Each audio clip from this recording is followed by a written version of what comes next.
काही लेखक इतिहास सांगतात, पण काही लेखक इतिहास जिवंत करतात.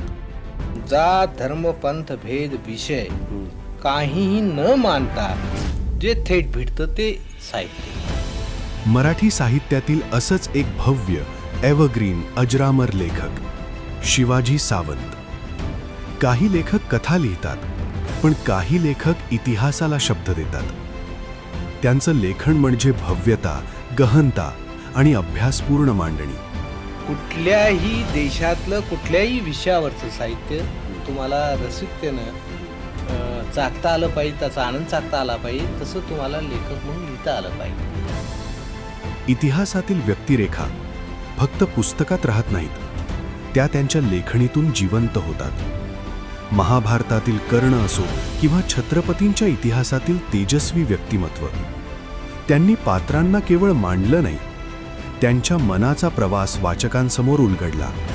छावा आणि मृत्युंजयबाबत मला एक प्रश्न असा विचारला जातो की या दोन्ही कादंबरीपैकी तुम्हाला कुठली आवडली? त्यांच्या लेखनात भव्यता आहे, पण त्याच वेळी मानवी वेदना आहे. काळ बदलला, वाचनाची साधनं बदलली, पिढ्या बदलल्या, पण आजही त्यांची पुस्तकं तितक्याच उत्कटतेने वाचली जातात. श्रीकृष्ण हा अत्यंत मार्गदर्शक असा नायक आहे असं मला वाटतं. कारण त्यांचं लेखन एखाद्या काळापुरतं मर्यादित नाही, तर प्रत्येक पिढीत नव्याने उभं राहतं. आणि म्हणूनच आम्ही त्यांना म्हणतो एव्हरग्रीन. तो की मृत्युंजय ही निसंशय माझी पहिली आणि वाचकांनी स्वीकारलेली कादंबरी असल्यामुळं मला आवडतेच. इतिहासाला आत्मा देणाऱ्या या अजरामर साहित्यिकाला आमचे कृतज्ञ वंदन. कर्ण आणि श्रीकृष्ण या एकाच नाण्याच्या दोन बाजू आहेत. शब्दांच्या सामर्थ्याने इतिहासाला नवजीवन देणारा हा लेखन प्रवास आजही तितकाच प्रेरणादायी आहे. शिवाजी सावंत.